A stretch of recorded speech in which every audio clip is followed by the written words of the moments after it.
In this module, I'm going to show you how to create a simple RESTful web service using JAX-RS as the API and Jersey as the implementation. So the first thing we have to do is to add few libraries to our project. So you can see that there is a pom.xml. I'm going to open the same, and there is a section here which says pom.xml, which will show you the XML corresponding to the same. I'm going to full screen that by double clicking here, and I will add here a section called dependencies. You can type control space and then you get the list of options. You can select dependencies, double click this, and the first dependency I want to add here is about the JAX-RS API.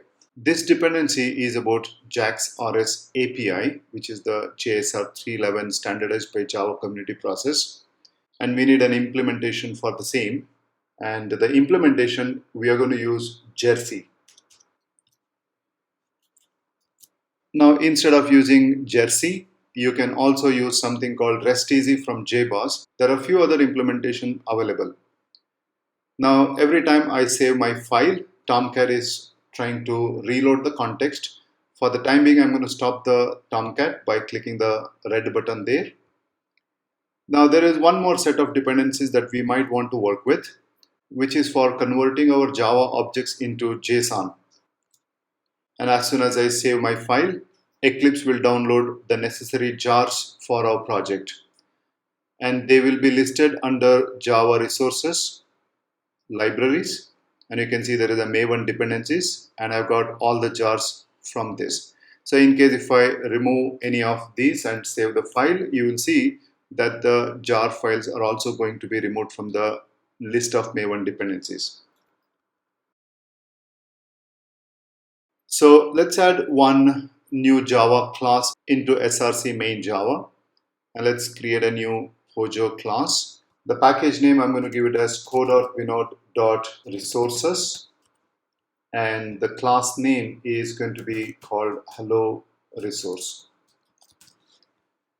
Click finish. The class is just going to have a function that returns a string. For example, I'll call it as greet as the function name, and return hello from Vinod.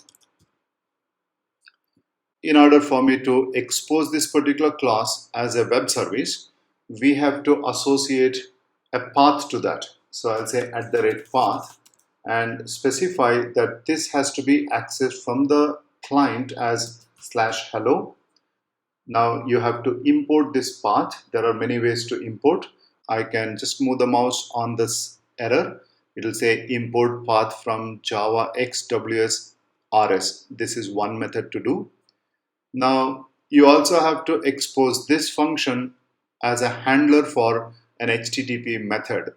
Now typically when you work with RESTful web services, you would be working with get method, post, put, and delete methods.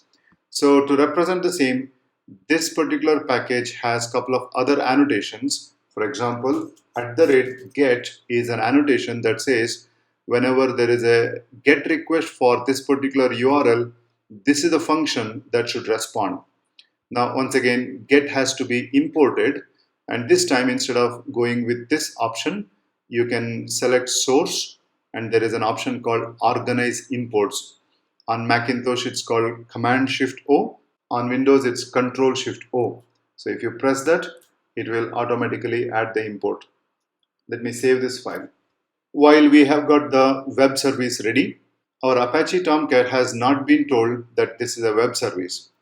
For this, Jersey comes with a front controller servlet, which we have to configure in our web.xml. I'm going to open src, main, web app, webinf, and web.xml. Now, the same thing you can also do in Eclipse by pressing Ctrl-Shift-R. On Mac, it is Command-Shift-R. And then you type here web.xml, and you can see it comes from my project as well as from Apache. So I want from my project, I select the same thing. If you are seeing this in a GUI style here, there is a source, you click the source. and now you have this web.xml. Now the display name and welcome file list are of no use in our project, so I can delete that and press Command Shift F or Control Shift F on Windows to format the same. Let's make an entry for the front controller servlet provided by Jersey. I'm going to press Control Space and start typing servlet. Select the servlet option here, and servlet has to have minimum servlet name. I give it as Jersey and a servlet class. Now this class is provided by Jersey, and you have to give the fully qualified class name like this. We want Tomcat to create an instance of this servlet when the Tomcat boots. So to do so, we have to add load on startup and give it a number, and this number is a relative number with other servlets. There's one more thing that you have to do. You have to create an init param with a param name of com.sun.jersey.config.property.packages, and the value for this is the list of packages where your web services are available. So when this particular front controller is instantiated and loaded into the Tomcat container, it will read the value for this particular param name and scans all the web services from that packages. In our case, we named the package as core.vinod.resources.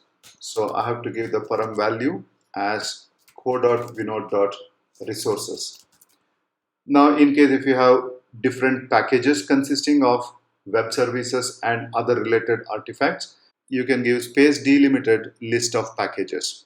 The last part of this particular configuration is to map a URL pattern to this particular servlet. So to do so, I have to say servlet mapping, and the name of the servlet to which we want to map is Jersey, and the pattern that we want to give is /API/star. I save this file, close it, I go to the servers and start the server once again.